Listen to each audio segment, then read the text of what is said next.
This Denver spring, Mayor Michael Hancock faces an uprising. More than half of voters want to see him out of office. Hancock is the first incumbent mayor forced into a runoff election in 24 years.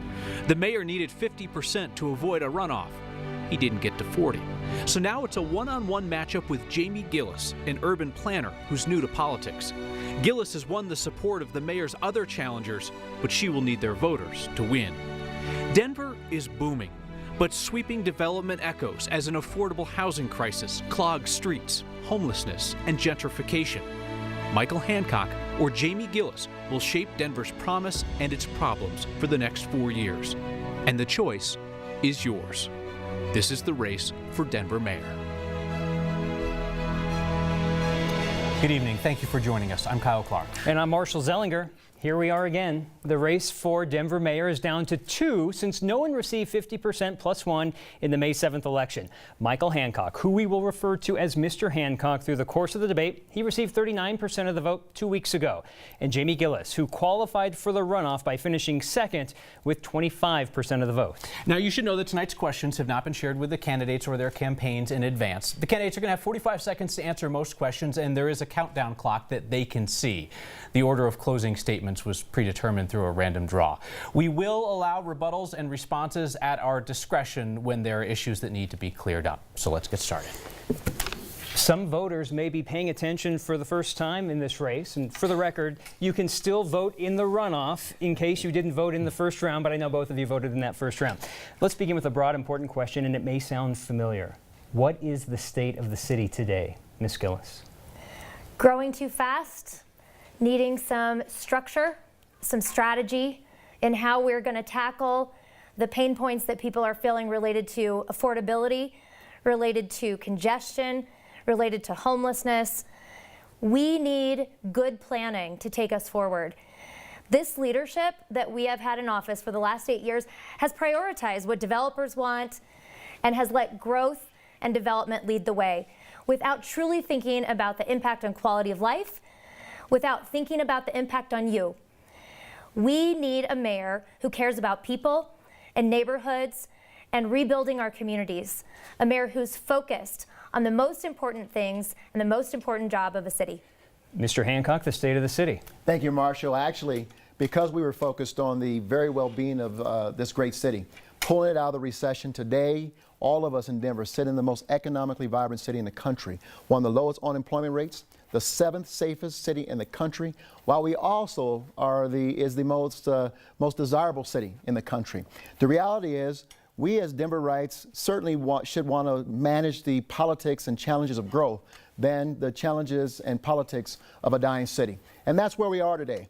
While we are the most economically desirable city in the country, we do have our challenges, and we've been very clear about them. Affordable housing, mobility and congestion, and really making sure that we're able to bring equity and opportunity to all Denverites. That's what we're focused on today, and that's what we're going to be focused on in the next term. It's a table of contents. We know what we're going to be talking about based on what you just mentioned. Ms. Giellis, this morning you held a news conference claiming a culture of sexual harassment under the mayor's watch. You provided 2 cases that involve sexual harassment, and neither involve payouts for the mayor's conduct. What do you got that I'm missing? The cases that I presented this morning were all sexual harassment or gender discrimination cases for which there have been payouts from the city. There is a culture of discrimination and harassment happening. And it is not for us to sit here and decide that. Somebody has to stand up for those women. Somebody has to stand up and understand that those things were happening in the city. And we have settled them. We have settled them quietly. For many, there haven't been apologies. So that is why I held that conversation. That culture is there because the leader at the top started that culture. And when that is the behavior that the leader has, it will continue to happen. We need to eliminate that and put protections in place for people working for our city facing these issues. I just want to be clear, is gender discrimination, you're saying that's sexual harassment? Absolutely. In the Colley case, the judge said gender discrimination is sexual harassment. Ms. Giellis, you previously made an even bolder claim. You said that Denver has paid secret settlements, including, quote, the $1.5 million paid by Denver taxpayers to cover up Michael Hancock's sexual indiscretions. Would you please present evidence tonight of this secret $1.5 million settlement? I didn't say anything about secret. I provided evidence this morning of the settlements that occurred, and I said there are unknowns within that. There were question marks behind the numbers, Kyle, because we do not know the legal fees. They were not disclosed. To be clear, I'm speaking about the May 19th tweet from your Jamie Giellis for Mayor Twitter account, which said, I will also eliminate secret settlements such as the $1.5 million paid by Denver taxpayers to cover up Hancock's sexual indiscretions. What evidence do you have? They were secret settlements. They were not made clear back in 2013 when they happened. They were only made clear much later. So why were they not provided then? Not a single one of them was tied to the mayor's conduct. There was no payout for the mayor's conduct. So again, Leslie Branch Wise. What evidence do you have of a $1.5 million secret settlement for the mayor's conduct? You've presented no evidence of that. Leslie Branch Wise was paid out.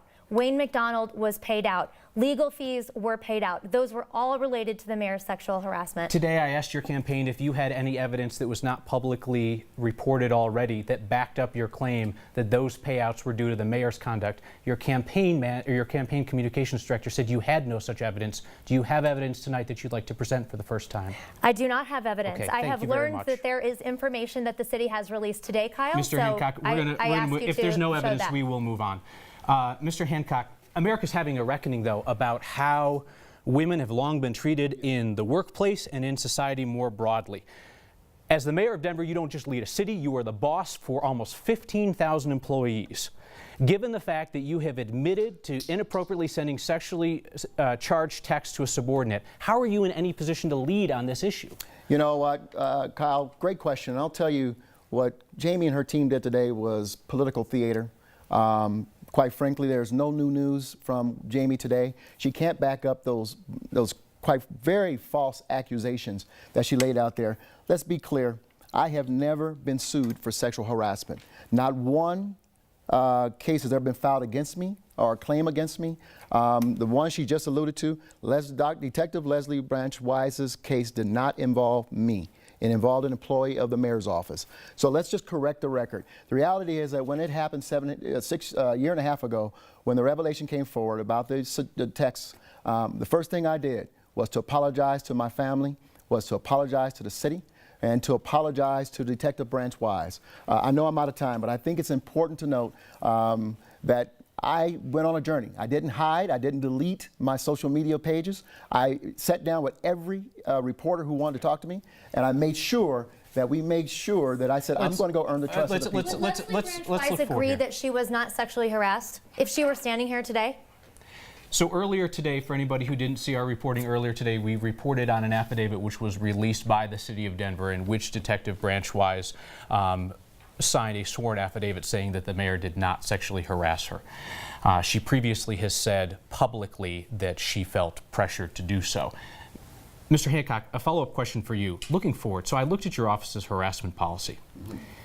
If you were to engage in inappropriate conduct with a subordinate again, your office's policy directs your employees to tell you to stop. And if they're not comfortable telling the mayor to stop, their choices are to tell your chief of staff or tell your city attorney or tell the head of human resources. Ms. Giellis suggested this morning that they should have an anonymous reporting option. Would you support that? Yes, and they do have an anonymous reporting effort or a process that they can file on our fraud case. Our fraud hotline, rather. I'm sorry. You can call the fraud hotline if you behave inappropriately? Yeah, you can call the fraud hotline anonymously and file a complaint. You can also go to HR, which does not report directly to the mayor, by the way.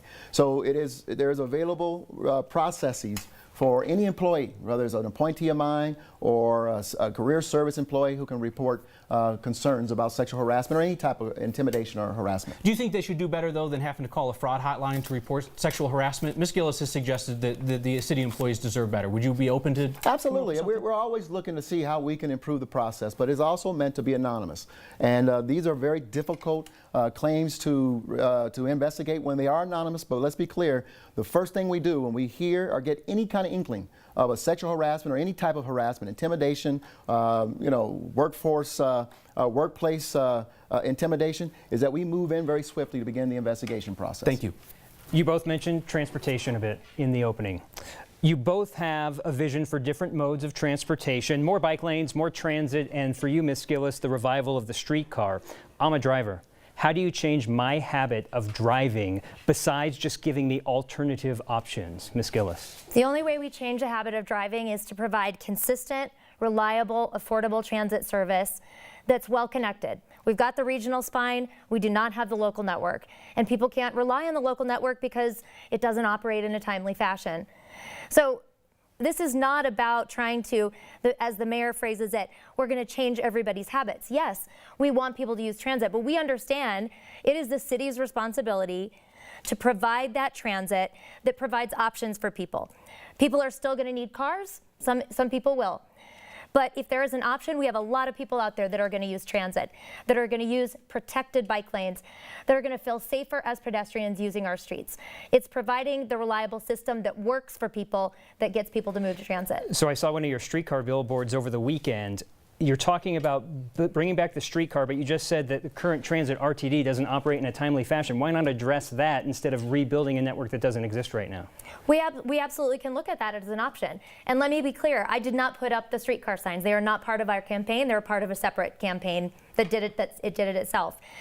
I have been clear through all along, I like the streetcar as an option. But I also understand that there are likely to be multiple modes that we have to use.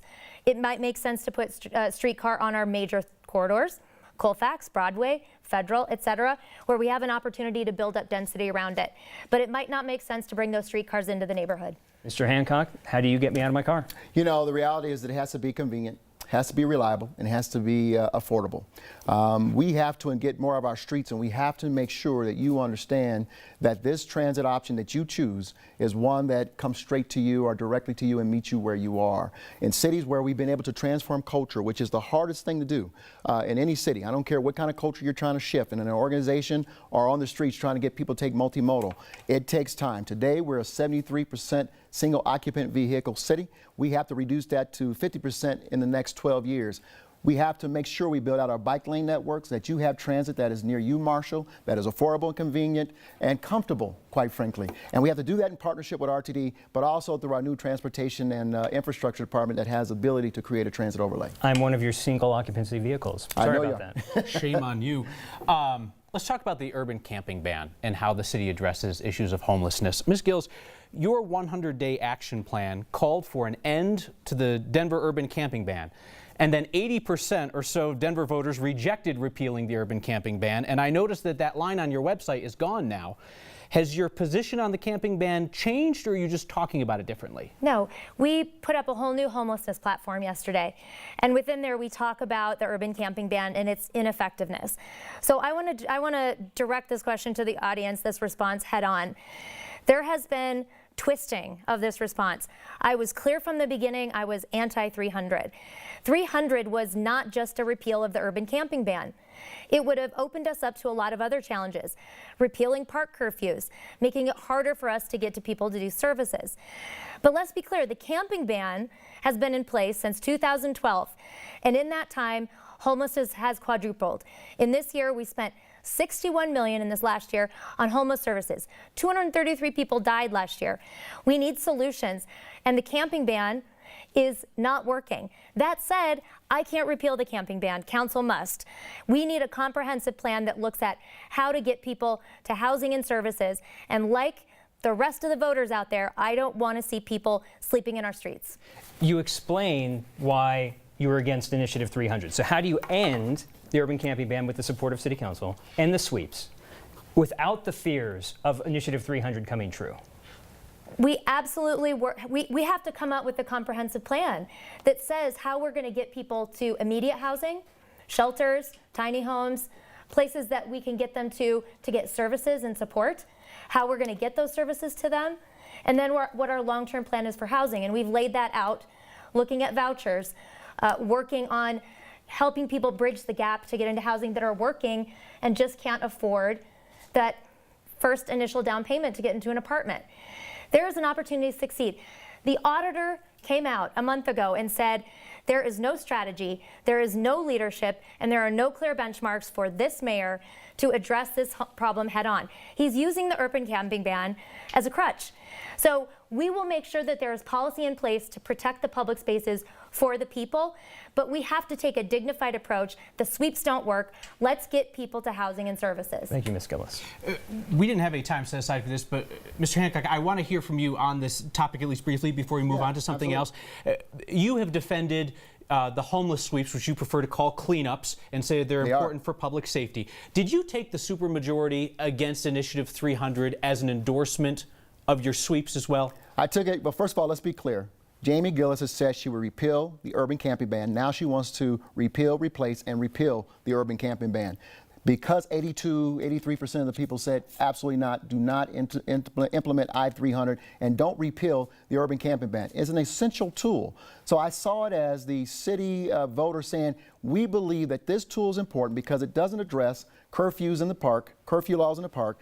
It's the tree line between the street and their sidewalk that would be open. It's the 16th Street Mall where we were waking up as many as 175 people every morning in 2012. This is where it came from while Occupy Denver was also taking place. And so yes, it was a clear indication to us that the people of Denver said keep it in place, but also work to improve as you address the issue of homelessness. This is a significant point of disagreement, so I want to explore this a little bit more. Ms. Giellis. So was the urban camping ban put in place because of Occupy Denver? It was put in place while Occupy Denver was taking place in the city. But was Let me finish. You asked the question. Let me answer the question. Don't step on me. It was put in place while Occupy Denver was taking place in Denver, but it was also encouraged while we were waking up anywhere from 100 to 175 people a night and every morning on 16th Street Mall. So the focal point was during that flashpoint of Occupy Denver, but it was also about the homeless in Denver. And do you think it has been a successful policy while homelessness has quadrupled, while the expense that has gone up for policing, and while we've seen more deaths on the street? Do you think the urban camping ban as a policy, given that we just settled a class action lawsuit, is working? Jamie, you have not proposed anything new that we're not doing. The reality is that the urban camping ban was not meant to end homelessness.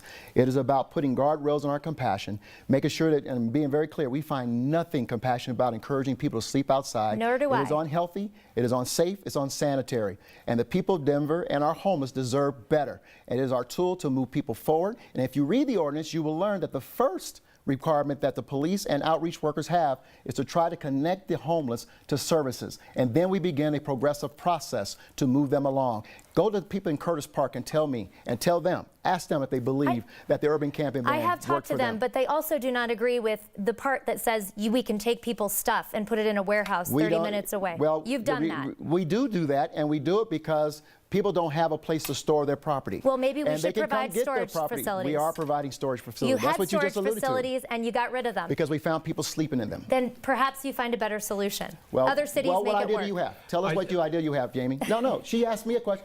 Tell us what idea you have, Jamie. You provided enormous giant storage facilities. You found people sleeping in them, and your solution was just to get rid of them altogether.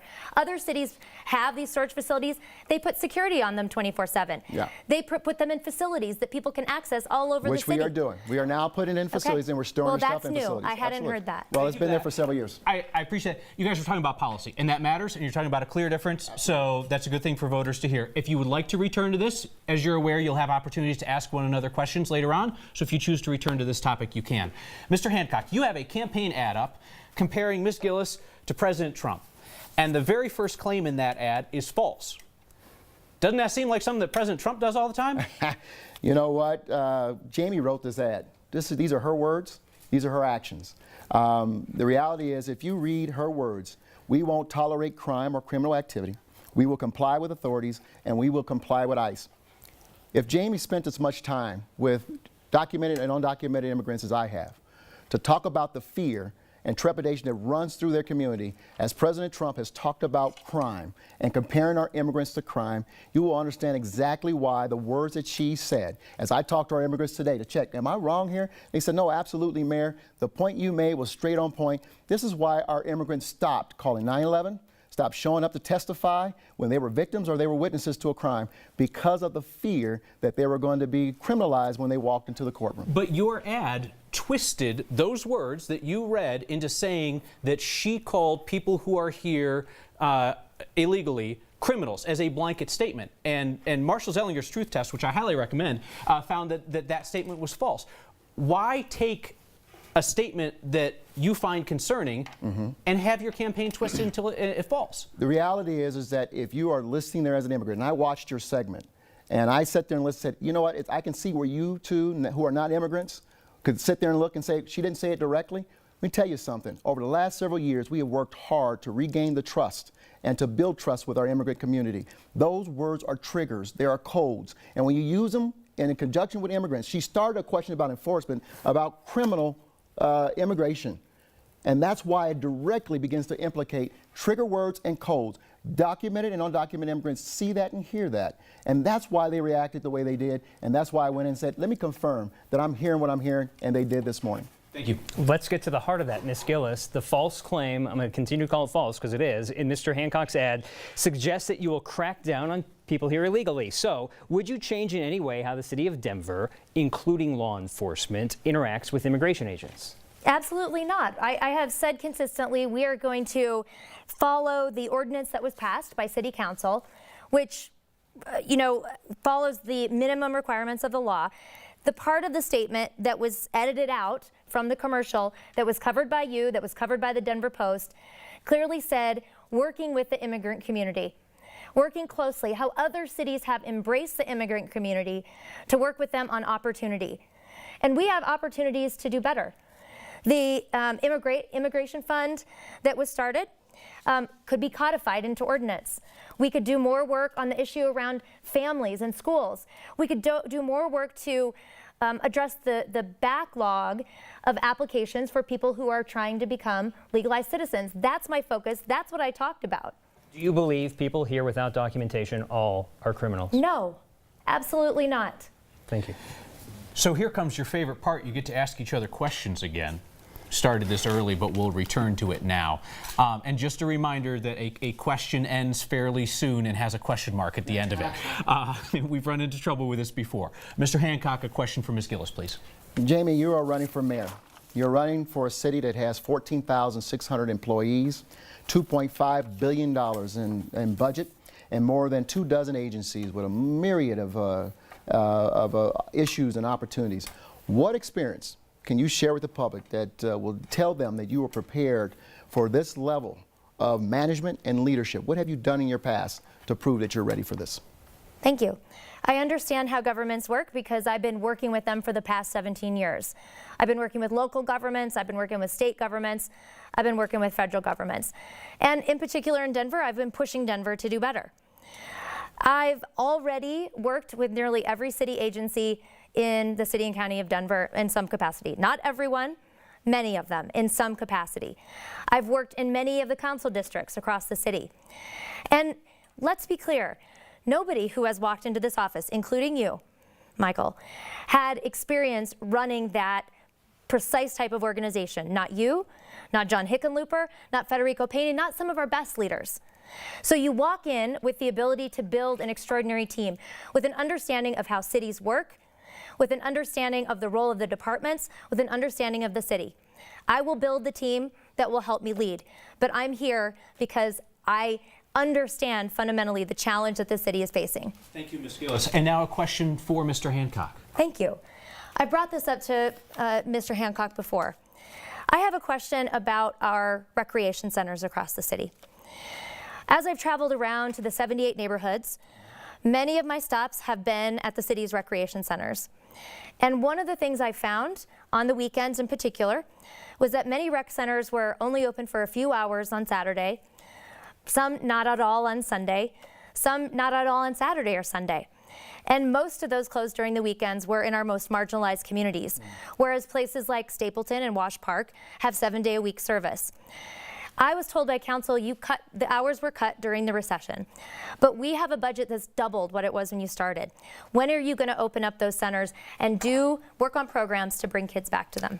Well, if you had talked to council, Jamie, you also will learn that I restored those hours, and those hours were restored. Not only were they restored, we expanded the hours. Every year, City of Denver conducts an assessment of needs within a community for particular rec centers. The one you just named are regional rec centers, so their need might be greater than smaller neighborhood rec centers.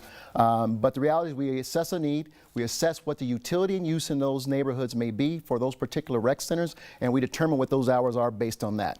So if you talk to, as I did, some young people in South Denver who said, you know what, it's Sunday, it's 4 o'clock, we don't have anywhere to go. Apparently, that assessment showed that there wasn't a greater need for us to expend the resources in terms of staffing to have that rec center open on a particular Sunday, but it is based on the needs in the neighborhood.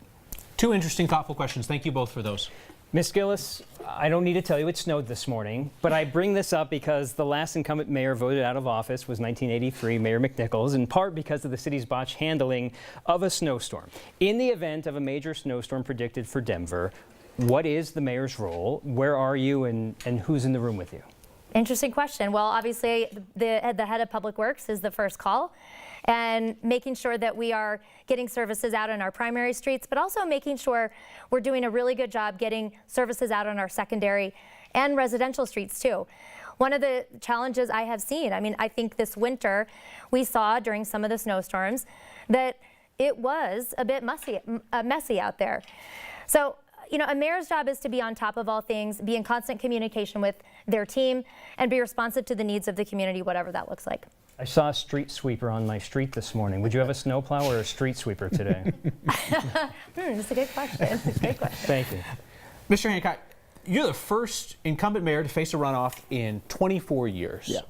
Do you think that that is a sign of significant concerns about your leadership? And did going to the runoff cause you to rethink anything that you've been doing? I think it's a sign, Kyle, of a significant transformation the city's gone through. No city in this country has grown at the scale Denver has grown in the last 10 years. 110,000 people have moved to the city, 8,100 companies. We are seeing an escalation in housing costs. We're seeing an escalation, of course, in our congestion challenges, trying to move from point A to point B in the city of Denver. There's a great deal of concern and frustration out there, and people want to see those challenges met. Again, as mayor of the city and as a resident of the city, a lifelong resident of the city, I want to much rather be in a position to address the challenges of growth than the challenges of a dying city.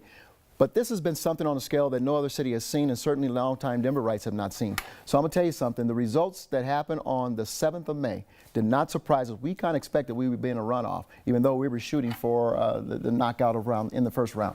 Thank you. Ms. Giellis, I need to ask you about your 10-year-old Chinatown tweet, because this afternoon you received a letter from a group of Asian American leaders concerned about the deleted tweet and the response you've given since. The end of that letter to you says, quote, "The Asian communities need to understand the reasons for your comments to understand who you are as an aspiring leader." Mm-hmm. You have 45 seconds. Thank you. And I appreciate the letter. I appreciate the outreach. And as I have said in other media interviews over the last week, I was engaging in a conversation about gentrification and change and displacement in our communities. A couple of things I want to say.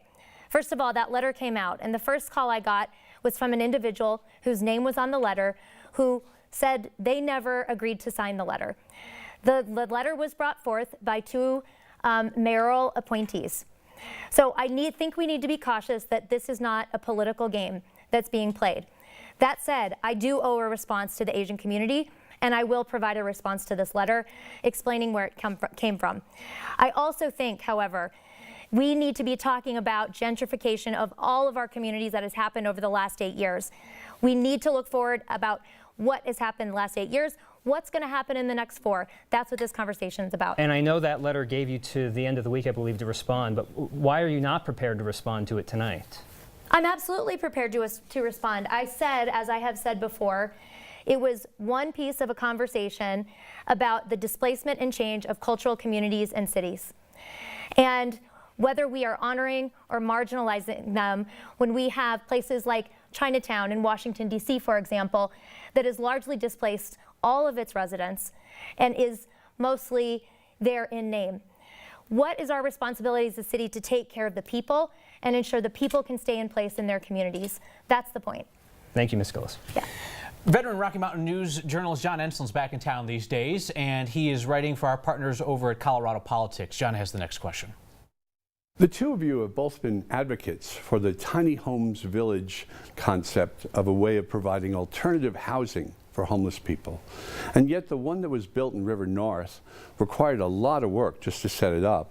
And as you saw recently, generated a lot of pushback from the neighborhood when it was moved to Globeville. In light of all this, are these really practical alternatives for housing the homeless? Mr. Hancock, first to you. To answer John's question in short, it is a practical means in which to house the homeless. Let me say this. I visited the tiny home village on a couple occasions while it was operating in Rhino. And I got to tell you, I was phenomenally impressed with their governance structure, how they managed each other, but also how they coexisted together. And we, immediately impressed. I wanted to make sure that we leaned in as a city to support them. And we supported them in the first location after they got settled, and then helped them move to the second location. It was during that time I ordered an assessment of all the land owned by the city. There were only a few parcels that were where we could allow for tiny homes to exist, and the Globeville site was one of them. It was a tough pushback, but NIMBYism does not surprise us, and we continue to work hard with residents who live there to address the issue, and I'm glad they're in Globeville, and I think they're going to do well. Ms. Giellis, I already heard you bring up tiny homes earlier, so I can anticipate you probably believe this is an answer. It's absolutely a tool in the toolbox that I think we can use, and given that the tiny home village was privately funded and really was looking to the city as a partner, which the city wasn't a great partner. The city had roadblocks in place initially because of zoning and code that we had to work through, and created some challenges in the move by not engaging the community before they decided to move the village to Globeville. But it's a great tool. I saw one of the women that was the initial tenant of the tiny home village just last week, and she said, look, I'm in my own apartment. I have a full-time job. It works. It provides people a base. It provides them a place to rebuild their life. But we have to do better helping our communities engage with the tiny home village. I did that well in River North, helping build community support. But we did that together, building an agreement between the village and the community to ensure its long-term success. Thank you both. Let's talk about the divide between natives and transplants in Denver. So, Mr. Hancock, you and Marshall, you guys are natives. Ms. Giellis, you and I are transplants. So, if the four of us can get along, that bodes well for everybody else. So, Marshall and I were looking up some stats today, trying to figure out the percentage of Denverites who were born in Colorado. What percentage of Denverites are Colorado natives? I guess 35%. I guess 20%. We don't do pop quizzes, so I'm just curious if either of you guys, does anybody know the percentage of Denverites born in Colorado natives? I'm going to say it's higher, actually. Okay, higher than 30%. I was going to say 35%. I think that's about the right number. It's 40%. 40% born in the state of Colorado, about 42% born in other states, but 18% born in U.S. territories and overseas. So more people born in other states of the Union than born in Colorado. So with that in mind, Ms. Giellis, transplants like us come here with the best of intentions. Mm-hmm. You want to do good for the adopted city that you love. How do we balance that, though, with a respect for the people who are here first? Great question. And I think it all comes down to quality of life, looking at the needs of the community that's here, that is being put under pressure on the displacement front, on the congestion front, on what their neighborhoods and communities look like. I had an individual come up to me last week out on the campaign trail and said one of the things that's frustrating to them is that they feel like this mayor is building a city for the people we want to be here, not investing in the things for the people that are here, not ensuring that they have the best opportunity to continue to succeed. And so, the mayor talks about low unemployment. Yes, but some people are working multiple jobs. The mayor talks about a lot of planning and invest in actually moving forward in the next 4 years. But what about the people that have felt the pain for the last 8 years? We absolutely have to make a balance. Mr. Hancock, natives like us know a lot about our city, but you've criticized Ms. Giellis for not knowing enough about Denver from first moving here in 2006. I've heard you use the term lifelong resident in an answer tonight, but do you risk alienating newbies by dismissing their knowledge and contributions? Listen, I celebrate being a native of Denver, as close to a native as you get. I also celebrate the new people who've come here. Ms. Giellis has come to Denver new, but we also have a responsibility to lean in, to become a part of the community, whenever we get here, to assimilate and to make sure that we are here to make it to be a value to the community once we move into a city. Ms. Giellis has chosen not to vote in half of the elections in Denver. All of a sudden, she has a civic responsibility that she wants to lean in, but yet she doesn't show up for the most important responsibility in democracy that we have. That should be an expectation of anybody who comes here. I think that's the first expectation.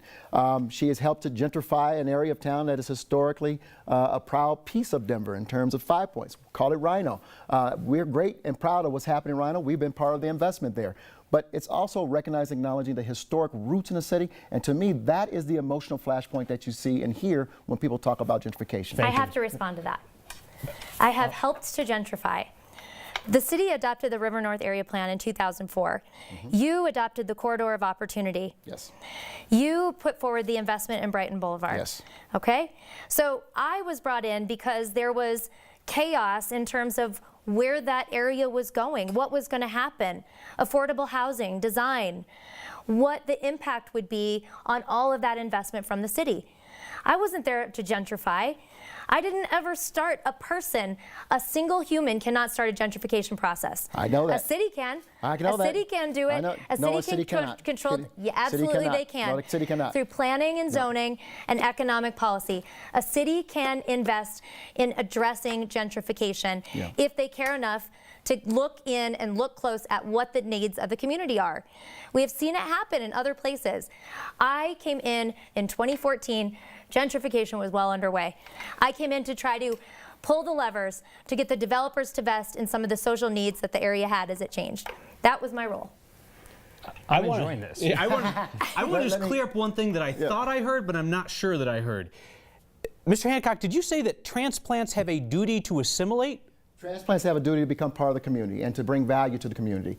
And what I mean by assimilate is to understand the neighborhood that you're in. Let me give you an example. Well, if your opponent, or anybody else for that matter, had suggested that immigrants have a duty to assimilate, I have a feeling you would have taken them apart for that. I'm not speaking about immigrants. We're not talking about cultural immigrants. I'm talking about a city to be. I'm talking about people who come to our city, who want to commit to being a part of the city, bring value to the community, understand the history of that community, and make sure that you honor that history. We see this in areas like 5 Points, for example, when one of the leaders and organizers of the Juneteenth celebration went door to door to talk about we needed to get the permit and get petitions signed to create this, to bring the celebration that's been down in 5 Points for decades, Juneteenth. A new resident said, why would I want to do that? Why would I want that music for a full day in my street? That's what I'm talking about, and that's why we have the storytelling project in Denver, so that people who move into an area begin to understand the significance, the historical significance of the area they move into. Can I just say, it's hard to participate in the community, in this community, when the city cuts the community out from the process. It's hard when a small group of people are making all the decisions at City Hall. I've done it, and yes, I have traveled, I have worked in Denver, and part of that is a learning of what other cities do great and what we can do here. And great cities engage the people in the community. I'd love to give to my community. I've done it in every way I know possible. But the city makes it very hard to do that. And that's why residents are upset. They're cut out from the process. Can I respond to that? Because I think it's a very important point. Please. The reality is that, and I would love to hear examples of what you're talking about, Jamie, because everything we've done, whether it's debrucing this city, whether it's the comprehensive 2040 plan that you said let's defer after 25 pieces of information received from the people of Denver, over 200 community events have occurred to bring people in to help plan the master plan for the city. But yet you say there hasn't been any community engagement. I'm telling you what I heard and what the voters told you on May 7th, that 62% aren't happy with the leadership. Thank you both. Ms. Giellis, you have criticized Mr. Hancock for being beholden to the developers who fund his campaigns. And yes, he is backed by developers. And so are you. So why should Denver trade one developer-backed mayor for another one? First of all, I have a handful of developers and hundreds of small donations that have funded this campaign. $500,000 of the mayor's donations have come from PACs, LLCs, and corporations. In my case, a quarter of that has come from that. The rest from small contributions. I've never been beholden to developer interests. My work has been in nonprofits and quasi-governmental entities. My sole role, I've never been a developer. I've never worked for a developer. My sole role has been to work with engaging communities. In some cases, taxing developers to build community projects. That is where I'm coming from. I've been positioned and labeled as one because one developer that the mayor does not like is helping to fund my campaign. And there is nothing wrong with that, so long as there's no proof that I've been beholden to that person at any time in my career. You talked about it in terms of dollar figures, how much more the mayor has raised from developers than you have. That's a factor of the fact that he's raised a lot more money than you, Sure. correct? Your largest contributors to your campaign are developers. There's a couple developers, local developers, that have done great things and great projects here. But does that make me beholden to developers? Can you directly make that correlation? That's the question I've asked. I can make that correlation with Michael Hancock. I can't make it with me. I think we need to clarify. She acknowledged that 25% of her money comes from a developer. Really, it's 25% of one developer and all his LLCs. And this is a developer that the city said no to. I'm sorry you say I don't like him. I don't really know the gentleman you're talking about. I know who you're talking about, but I'm not mentioning his name. I have never said I don't like him. So let's just be clear with that. But 25% of her contributions come from one person and all his LLCs. This is a person we said no to who was receiving money when I became mayor, borrowing money from the city. Basically, it was free money to him. And he would never make good on his contractual obligations. The moment it was time for him to make good, he would pay back the loan. And so I stopped it. And that started this whole process of finding a candidate that could run for mayor, but also the fact it's indicative of the fact that he's contributed over 25% of all the money, one person, and all his LLCs. And you want to say I'm beholden to someone? You also moved the Rhino office from a $800 a month rent. Let's allow Ms. This is Giellis a to very respond important to point. The $800 a month rent to his place, which was over what, $4,000, $5,000, $8,000 a month? My name is not on any lease. No, I'm just asking you the question. You were the leader of Rhino. The board made that decision, not me. Okay. I had 37 board members, but I do. For the folks who don't follow the details, I'm going to give you a second to respond. Just for folks who are not spending 24 hours a day in this race, you all are both talking about Kyle Zeppelin, who is a developer in Rhino and is a big supporter of yours. That's who everybody's talking about. Just for everybody who isn't in the weeds on this all the time. But back to this fundamental question of, you say he's got developers behind him, and that's a problem. And then you tell voters that the developer behind you is a good guy and you're not beholden to him, so it's not a problem. Is there a disconnect? I haven't run this city. I haven't run this city, and I haven't let developers run the agenda for the city. I mean, development leads here. We know that. We have seen that. Everybody's seen that. And I think the other point I want to make is it doesn't matter how much 1 or 2 or 3 people gave me. At the end of the day, I still got 25% of the vote. So Kyle Zeppelin wasn't out there buying votes for me. I went and did the work. I had a message that resonated. People are unhappy with you. That's where we're at in this race. At the end of the day, we can argue about where the money came from all day long. And people are, because we've both taken money for developers, we've both taken money from business. But people are unhappy. And this is not about Kyle Zeppelin, and this is not about the development community right now.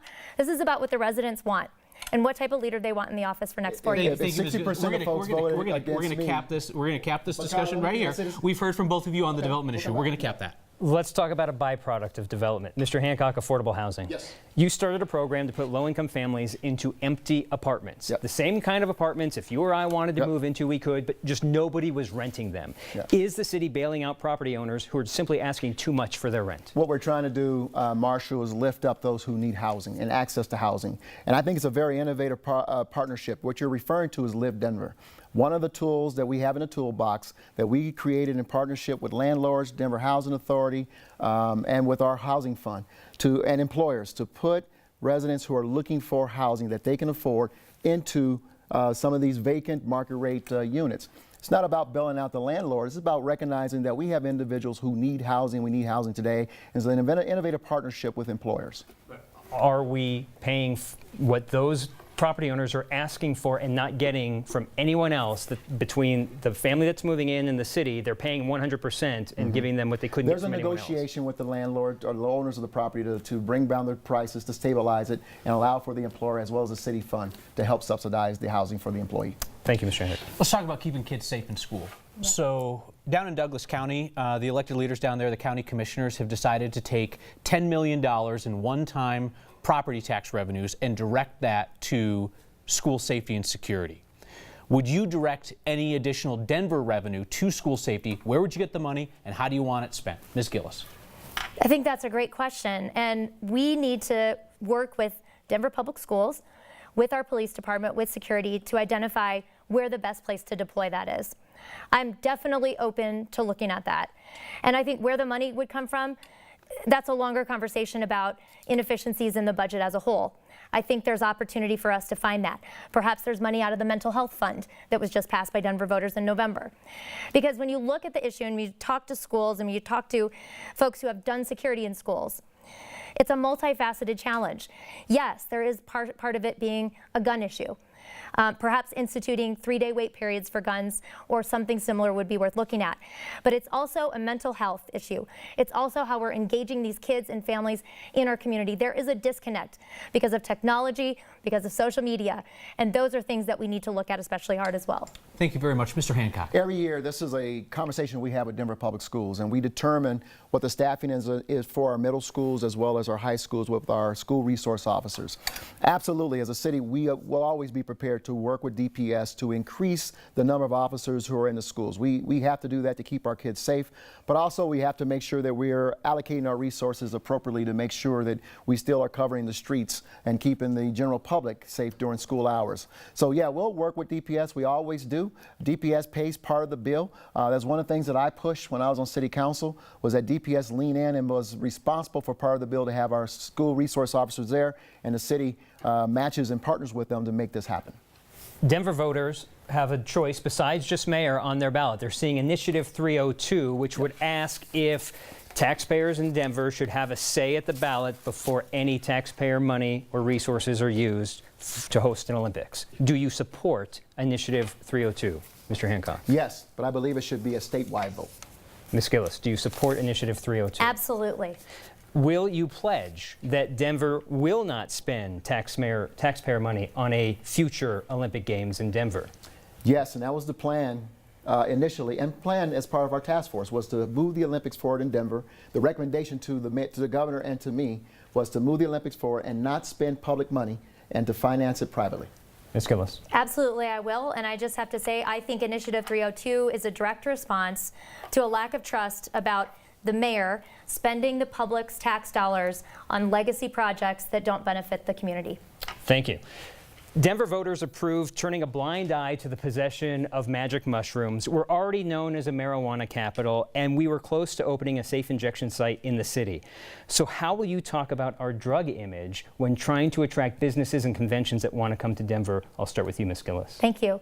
I think, first of all, it's critically important that we get a hold on the issue as a whole, that we make sure that we're working with police and those who are working on addiction to address what our challenges are. I think that, clearly the voters have voted in the magic mushrooms. It's going to be our responsibility to work with police in the community to implement that to the voters' will. I think what you're really asking is a perception issue. And I think for me, it's about making sure that the people of this community are taken care of. If we are dealing with the problem effectively on the ground, or any issues that arise, then there is no perception problem. I think we have to worry about the welfare of our community before we worry about our image being the top priority. Mr. Hancock, how do you sell Denver? Absolutely. We got to always worry about the image. And I've said this very clearly. When meeting with the officials in Amsterdam, one of the things that the mayor said to me was, Mayor, fight like hell to protect your image as a city. You can implement these laws, but if you become known as the drug or marijuana or mushroom capital of the country or the world, that's an image that you'll never get back in terms of who Denver truly is. And so my role as mayor has always been to make sure we protect the Denver that we know and love in the midst of these experiments with regards to legalization and reducing the priority around certain drugs. Marsha, I want to correct you with something. You said we were close to opening up a safe injection site. I don't know what close means to you, but we were never close. We wanted to see what the state did, and we said we would look at this if the state passed it. But I always said there were a lot of federal, state, and local hurdles that would have to overcome before a site was open. I just want to respond to that. Ms. Giellis. You did support the safe injection site. You did. I didn't say I didn't. After City Council passed it, and then you later said, well, I never thought the state would pass it anyway. I didn't. It's not leadership. I came out and stood on that from the beginning as not being a true solution. And the other thing on the image piece, We already have issues bringing conventions and visitors here. Why? Because we haven't dealt effectively with homelessness, because we have some safety concerns, because the Kansas City newspaper wrote an article about the Denverification of Kansas City on affordability, on congestion, because we aren't taking care of the basics of the community. So I believe there is more work to do than worrying about magic mushrooms. We have a big picture approach to fixing some of the image issues that Denver is beginning to acquire. Thank you, Ms. Giellis. Mr. Hancock, there are some political opponents who disagree on policy or they disagree on style, and then sometimes the issue is more deeply rooted. So I want to just ask you directly, do you just disagree with Ms. Giellis on policy, or do you also believe that she is incapable of being mayor? I think there are areas where we certainly disagree on policy quite a bit, and how she moves back and forth on the the urban camping ban. It's clear, and throughout all the forums up until 82-83%, she said, I will repeal the urban camping ban. But I also don't think Jamie's prepared. I think this last week where we saw her offend just about every minority community in Denver is an indication of her insensitivity and quite frankly, ignorant position with regards to cultural awareness of people in our city. And the fact that as mayor, when you walk into any room, whether it's a Jewish synagogue, a Muslim mosque, or it is the Latino Education Fund Gala, that they should expect that the mayor is empathetic and understands their role and the challenges they face in this community. Ms. Giellis, a very similar question to you. Some people disagree on policy or on style. Some of your concerns about Mr. Hancock have been more deeply rooted. You told me in our first conversation back in November that you didn't think that he had the moral authority to lead this city. Do you believe that Mr. Hancock has moral failings outside of his acknowledged inappropriate texting of the subordinate? Let me be clear. When you asked me that, I said ultimately that's up to the voters to decide as well. You absolutely did. You said right? you do not think that he has the moral authority and that's the voters' choice. I'm just curious whether you think it extends beyond the texting issue. Absolutely. Because he hasn't proven himself to be a true leader in the sense of saying, we grew so fast we couldn't see it coming. It's been 8 years. Our budget has doubled. We've had mayors do more with way less and with shrinking budgets, be more resourceful, be more visionary. So I don't see that. And a mayor who hasn't accomplished in 8 years what he proclaims to be happening because it just all came at him too fast, what is he going to give us in another 4? I think it is absolutely inappropriate to say that I am not qualified or experienced to lead. If I was a man standing here at 42 with the resume that I have, would you say that to me? Yes. Did people say that to Federico Pena at 37 when he came out of nowhere? Or John Hickenlooper when he was running a bar? I have had 17 years of experience. I have a master's in public administration and public policy. I've run a successful business for 10 years. I have worked in government all over the world. I understand the issues, and I got this far against an incumbent mayor because I must understand a little bit of something. So I take great offense to that. I will say that. You can have issue with my policies. I will never say you're not qualified to lead, but I will say I take issue with the way that you lead because we need a leader who can get us through the issues. Mr. Hancock? If I may, Jamie, I never made an issue of you being a woman. So let's be very clear, okay? And I don't want to offend you. It was never about a woman. Federico Pena came out of the legislature. He knew Denver. 2 years. Let me finish. He came out of the legislature. He knew Denver.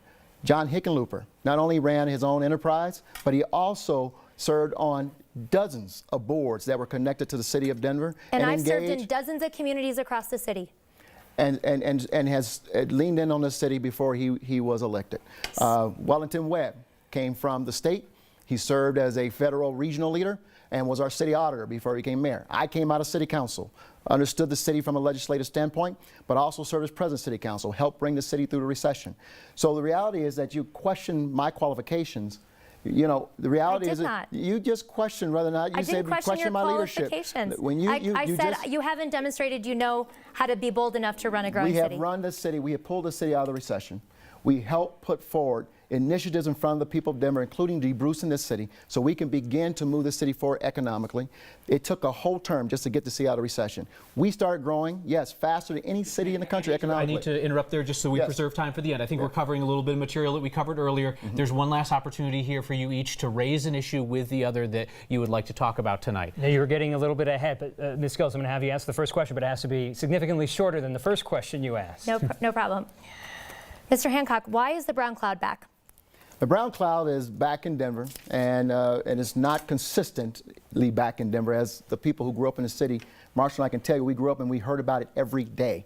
But we are seeing a myriad of challenges across the state, and we are seeing, for example, experts have shared with us, particularly out of our public health office, that up north where drilling is occurring, we are seeing particulates beginning to come down and impact Denver. We are seeing surrounding areas in terms of emissions growing Denver. You cannot have the growth that we've had in Denver and more people driving and not have additional pollution in the Denver area. So I think it's a combination of a lot of things in addition to our construction and the buildings that are being built that have impacted our brown cloud conditions in Denver. And so that's why our sustainability strategy and our efforts that we're pushing today are helping us to address those issues. And now a question from you, Mr. Hancock. Yeah, let me ask a question. I want to go back. You talk about legacy projects that don't bring benefit to the city. I would love for you to talk about, give an example of what those legacy projects are that, by the way, were not supported by the people of Denver. I didn't say that don't bring benefit to the city. I said that we have invested in legacy projects at the same time that we are failing to invest in all the things that we need to support a growing city. So, you said legacy projects that don't benefit the community. And at the same time, not investing in the things that support the community. Nate, what are Transportation. those? We're investing $2 billion. Okay, I'm sorry. Transportation. Okay. Everything is we are going to. No, I'm saying, okay. Well, we have not built any transportation. We have not worked with RTD to address transportation while our congestion has grown significantly. We have not really moved the needle on affordable housing. We have not really moved the needle on homelessness. We have not really moved the needle on a number of issues that we need to support our growing community. That's what I'm saying. Meanwhile, we've got a convention center mired in scandal that, and you corrected me on this the other day, but we fact-checked it, is over double the budget that was originally proposed. It is over double the budget, and it hasn't started because it's mired in a lawsuit. And we're at time. You both now realize sometimes you ask a question, you don't get a satisfying answer. It's how life works. It's time for our 1-minute closing statements. The order was selected randomly. Mr. Hancock. Denver, this is a critical election. It is about continuing the cadence of opportunity that's been created in the city of Denver. My opponent says that we have not created opportunities in Denver. We're not addressing or moving the needle on affordable housing. Well, I'm the first mayor to establish a housing fund in the city of Denver. 6,300 units have been built in this city, 7,500 units in stabilizing homelessness in this city, $300 million committed to affordable housing, and we are building today, not in the future, but today, and we're going to continue into the next term. Mobility, we've committed $2 billion to mobility in the city of Denver. We are deploying those resources today, and you helped. In November of this past year, you approved a almost $1 billion commitment. Almost half of that goes to mobility. The reality is, as a city, we much rather manage the challenges of growth than the challenges of a dying city. We are the epicenter right now of what an economically vibrant city looks like. It's now time to bring balance and equity to the people of Denver in the third term, and only by maintaining our momentum are we able to do that. I will be honored to have your vote on June 4th. And the final words from Ms. Giellis. Thank you. To the residents of Denver, I want to be the people's mayor. On May 7th, you sent a message loud and clear. 62% of you voted for change. And I was able in this past week to bring together the other two key opponents in this race, Dr. Lisa Calderon and Senator Penfield Tate, to join me in an alliance to truly install a government that represents the people and the neighborhoods and the communities of this city. The mayor talks about a dying city versus a thriving city. It isn't one or the other. Everybody is talking about what is the future about. What is the vision for where we are going? And a vision for a great city is about high quality of life. It's about having great communities, great neighborhoods, good jobs and good wages, transportation, good schools. It's about caring about the people. And that's the kind of mayor I want to be and the kind of city I want to create. My name is Jamie Giellis, and I would be honored to have your vote on June 4th. Thank you. Thank you very much. Thank you to the candidates. Thank all of you for watching at home. A reminder, your ballot needs to be in by 7 p.m. on June 4th. Good night.